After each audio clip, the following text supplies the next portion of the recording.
Hey gentlefolks, my name is Malte Krug. Welcome back to another episode of All About Keys.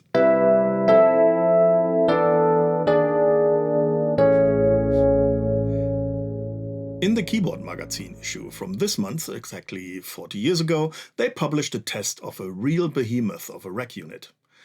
And finally, I will be able to show you an actual synthesizer from my collection. Still without keys though.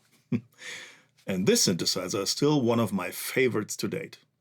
But first, as usual, let's check the rest of the magazine before we go into the details of said rack synthesizer. Starting with the content list, like every month, and the letters to the editor. Followed by the news, which includes a large section of Roland and Boss gear from that year's Musikmesse in Frankfurt.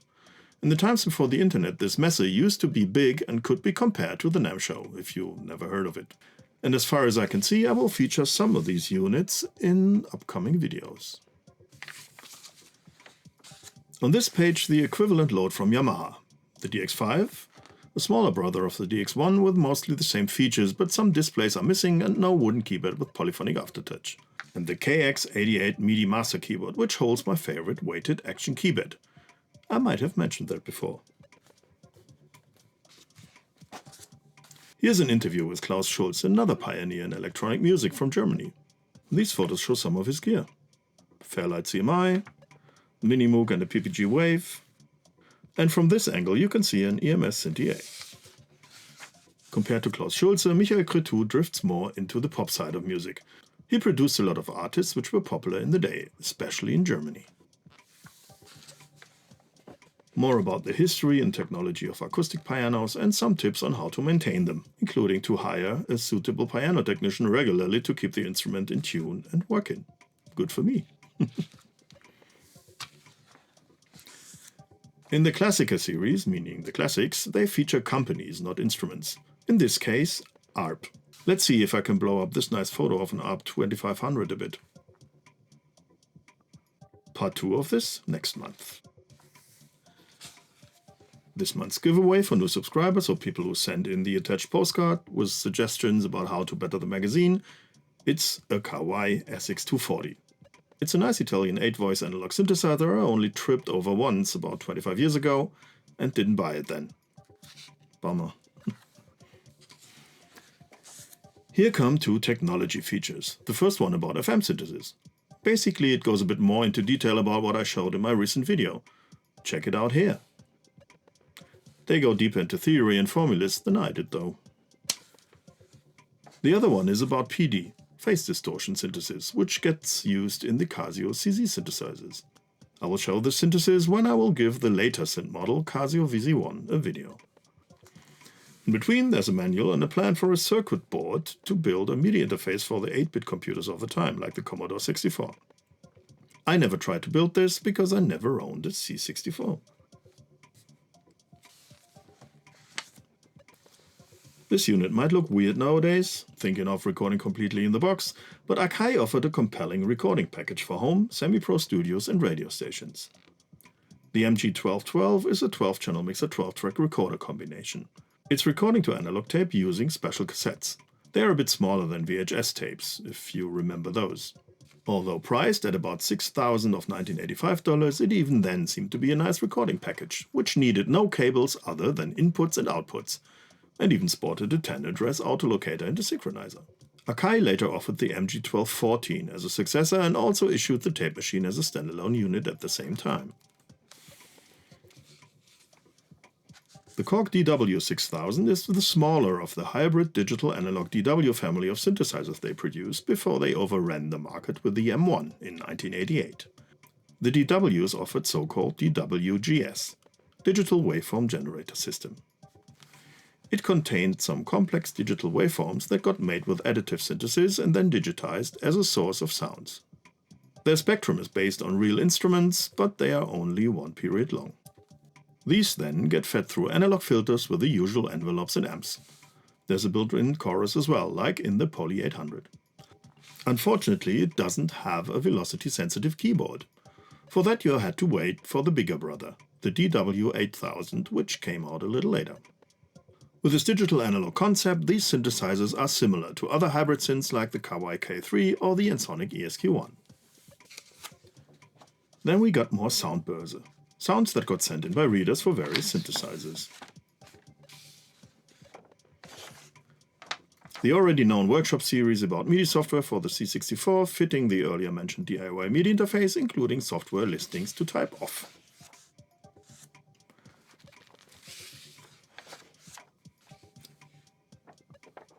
Basic keyboard playing knowledge about chord inversions or tips for bettering your practice routine. Part 2 of learning how to play the blues, including more complex chords and scales.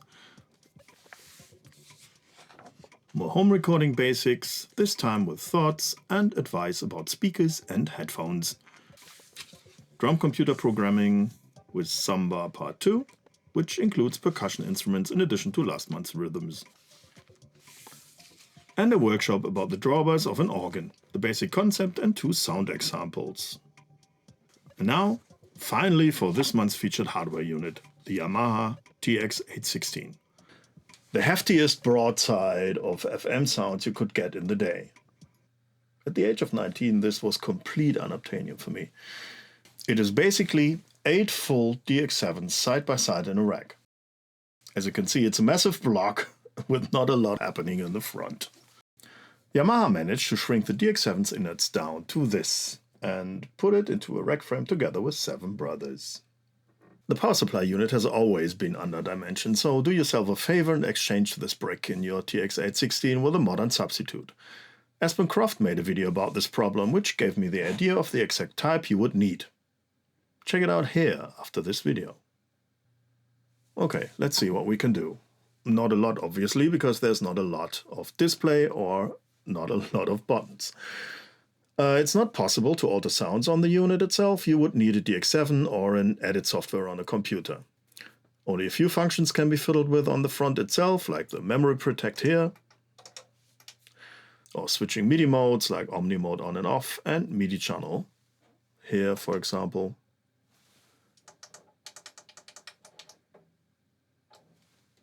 Well, there's one problem with all the sysx files you could find on the internet with the sounds for the individual modules. They don't contain the extra function parameters which make use of whatever controllers you have attached to your keyboard. If you load these into your TX816 and think you get exactly what you would have described in the performance notes from Yamaha, you won't. But I will show you today how they actually sound like, because yesterday I took the time to manually type in all the function parameters from the manual. But it's worth it. You will see. You can use the TX816 as a massive source of up to 8 stack sounds, or multi-timbrally with different sounds on different MIDI channels and or in different split areas on your keyboard. There's a main MIDI import, which talks to all modules at a time, but each module in addition has its own MIDI import to be connected individually at the back. In this example, I show here from the manual, they want you to connect those with the 8 MIDI outs of the Yamaha QX1 sequencer. I will show that in detail in the upcoming episode for the May 1985 issue of Keyboards Magazin, because they tested the QX1. Contrary to the DX7, all the audio outputs of the modules are balanced XLR connections. There's no master out, so you always need 8 channels of a mixing desk to sum those together. That's what I did here. I will add a bit of reverb to give it some space. Yamaha came up with individual sound sets for each module that complement each other. Each module just adds a part of the sound to the full thing. And I'll show you with the first sound. I shot the sets into the modules using my beloved ancient Sound Diver software, and you could use it as an editor too. In the manual of the TX816, Yamaha suggests to set the panoramas of your mixer channels to a certain position, and that's how I did it here as well. But now, let's listen to something. This is their version of an acoustic piano. Let me tell you, it doesn't sound like one.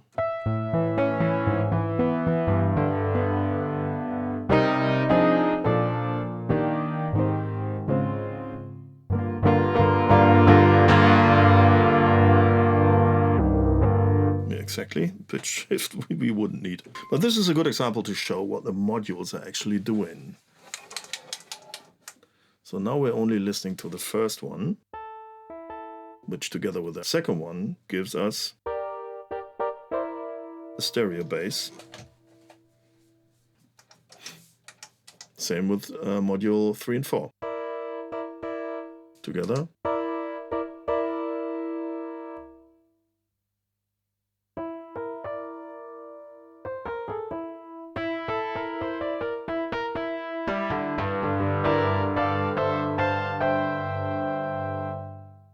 So the first 6 are actually just doing parts of the body sound of the piano. Number 7 is just the hammer noise. And number 8 is doing the resonances of the notes in the upper octaves, where a regular piano wouldn't have any dampers. And all together, it sounds like this.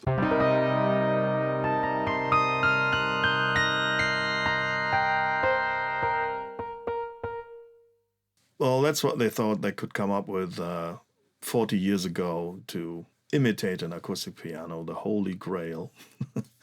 And, well, we heard better. Next one.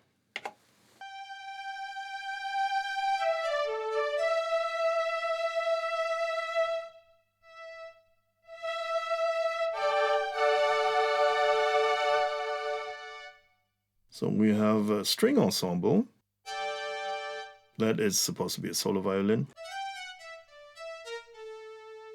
which I blend in with a modulation wheel, and the foot controller is blending in the rest.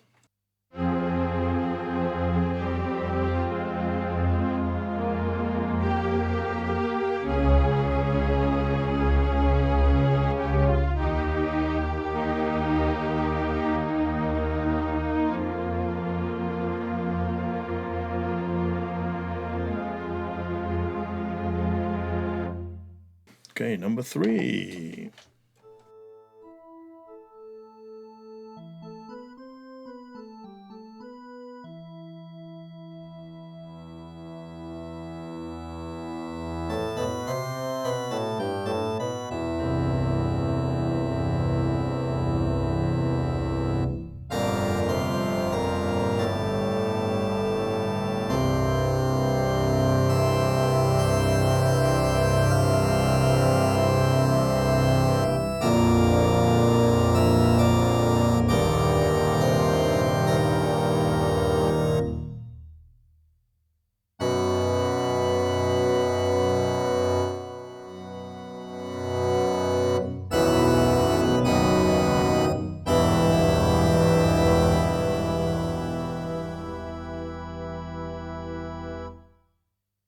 So blending in and out different parts of possible church organs.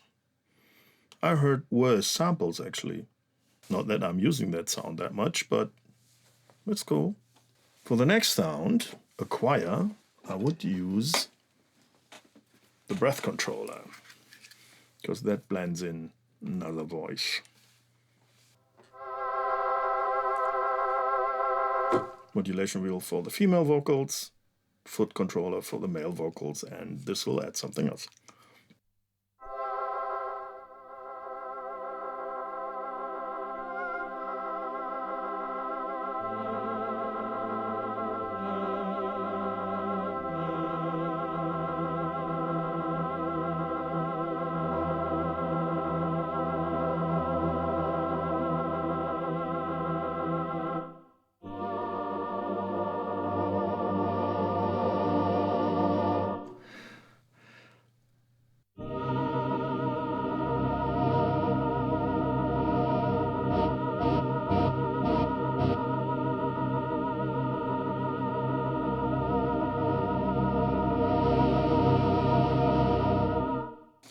Okay, next, some trumpets. If I would actually hit the pedal.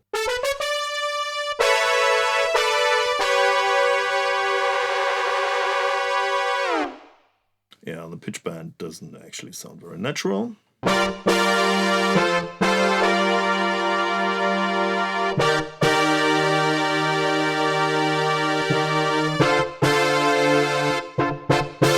That's cool as well. That might actually fit to some analog brasses coming from a JX8P, which I'm gonna test next month. Now for the sound we all waited for.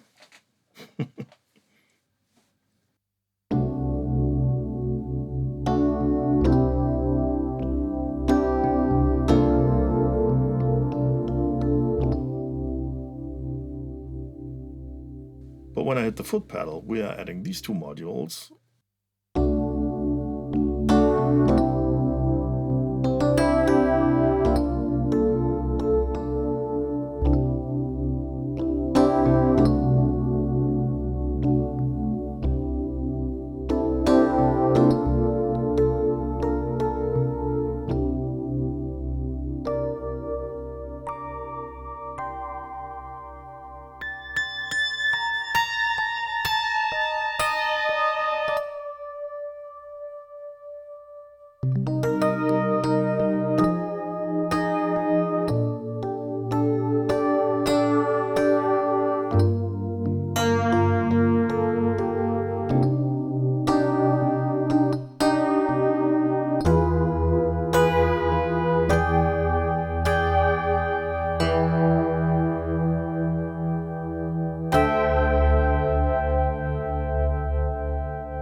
I like it. It's different than the famous DX7 electric piano 1. And there's going to be another FM piano a little later in the set. What's next? Some cello. Modulation gives it a harder attack.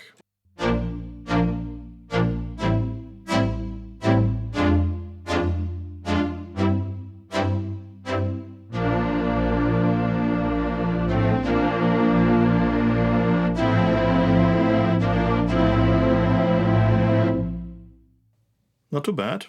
Maybe adding that to a sample might give it some more body. Electric organ.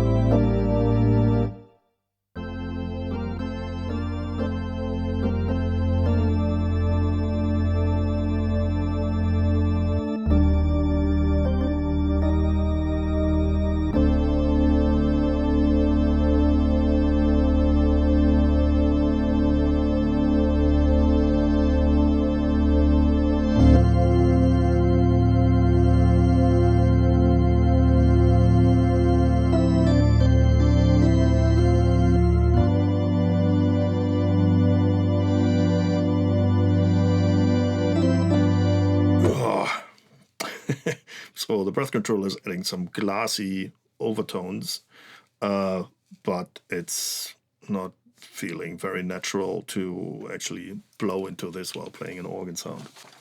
Okay, and some horns, so I bet there's going to be some breath controller. Blending them in with the pedal.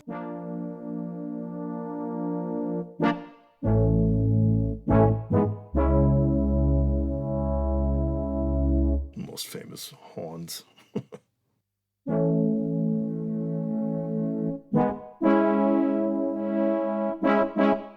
Modulation wheel, adding another one. Oh, we got a swell on this.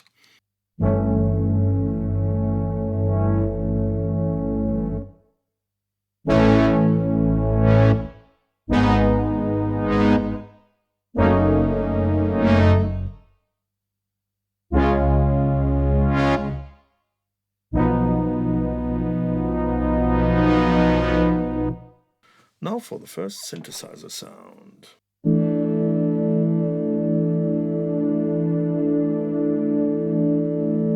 Pedal.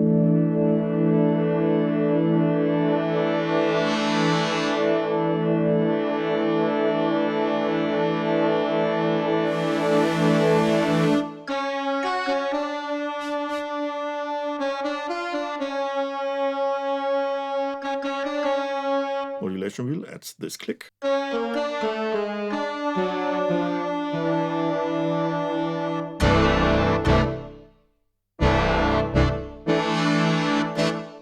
Pedal is basically filter cutoff.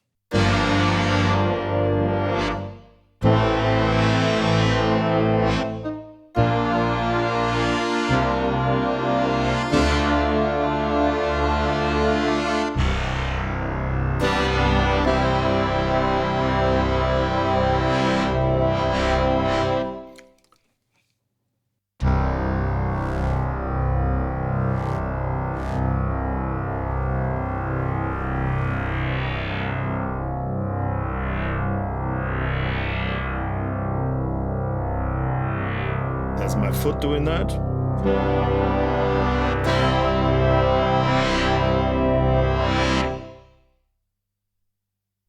Okay, another FM piano where they are actually pretty proud of because no other machine can do it.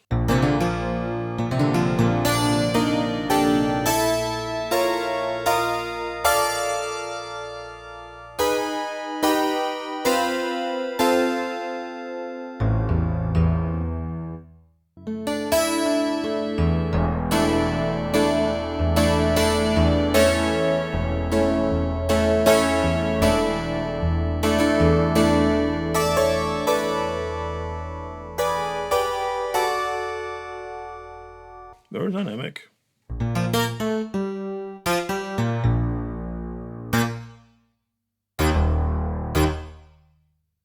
Okay, number 12 is the first sound which actually shows some splits, and in this case, percussions.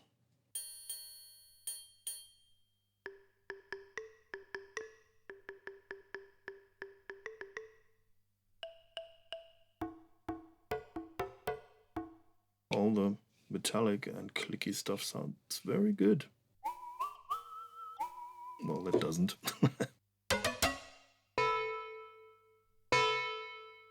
Model pot lid. Next. Okay. Split sound. I'm definitely not good with all this walking bass stuff. I have to rehearse that at some point.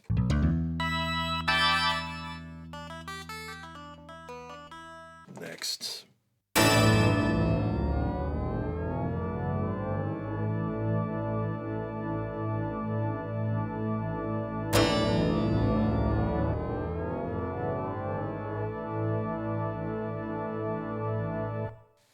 Well, what's this then? Another layer?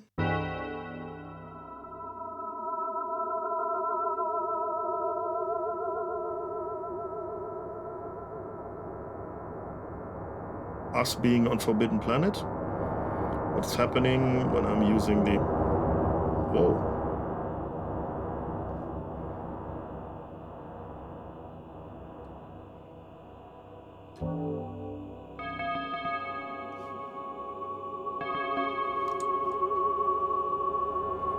Blending in with the pedal.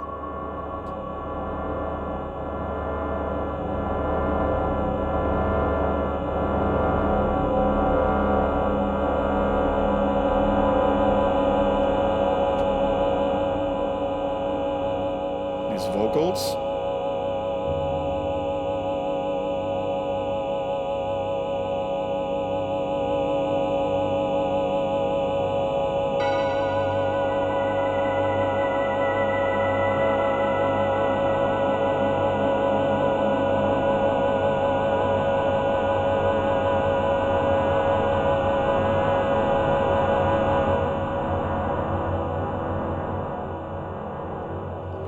Vocals.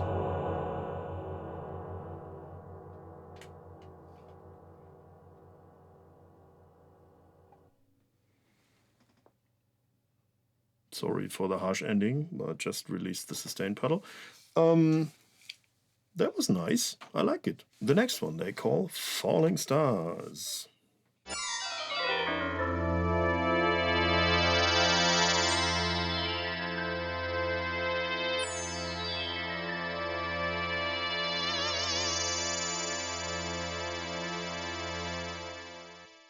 Coming to another synthesizer sound.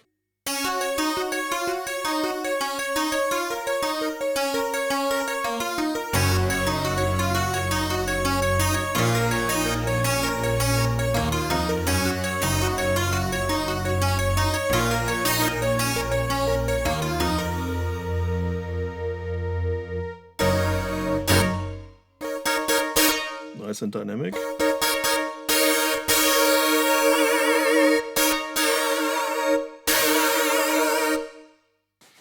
And this is supposed to be an orchestra. These are the strings controlled by the foot pedal.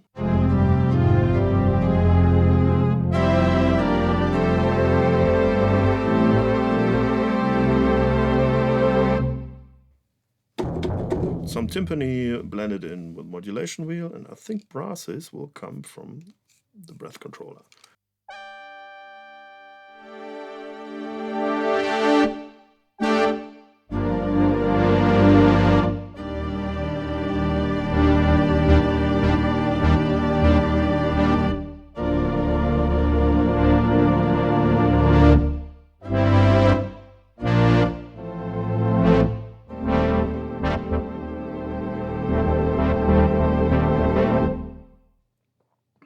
Well, this is the last one of all the layer and performance sounds they put in here to show off the possibilities of the TX816.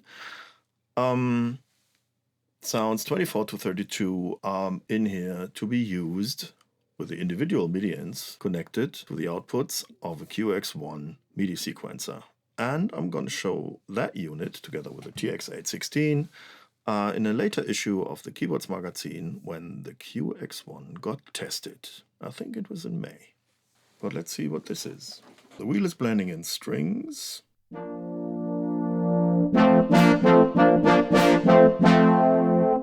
the pedal is blending in the brasses.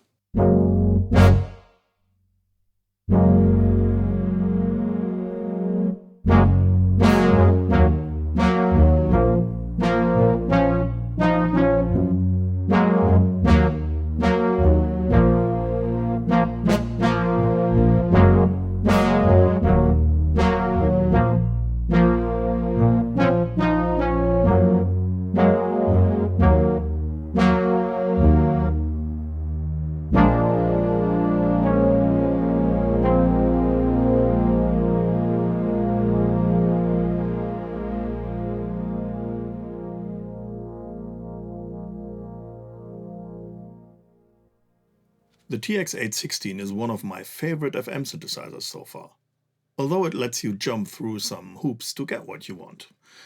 The other one would be the FS1R, by the way. The lack of performance memories is a bit annoying, but this can be circumvented by editor software and a bit of discipline. But my favorite feature, and I told you already, is that you can never get below a 16-voice polyphony, no matter how many modules you're actually using. The later TX802 is multi-timbral too and has other useful performance features, but can't hold a candle to the TX816 when it comes to polyphony. Recently, after a long search, I finally found a very rare Yamaha FVX1 rack synthesizer for a reasonable price. So far I had no chance to play around with it extensively, but I'm planning to make a comparison video with an FS1R and the FVX, because both are 8-operator FM synths from different eras. Leave a comment down below if you would like to see that. We might see the 816 again soon, because it belongs together with another unit I will show in one of the next episodes of this series, the Yamaha QX1 sequencer. Thanks for sharing your precious time with me. I really appreciate you being here. Please like the video and subscribe to the channel if you haven't done that yet, and ringing the bell will guarantee that you'll never miss future videos on this channel. Thanks for watching, and I will see you soon again on All About Keys.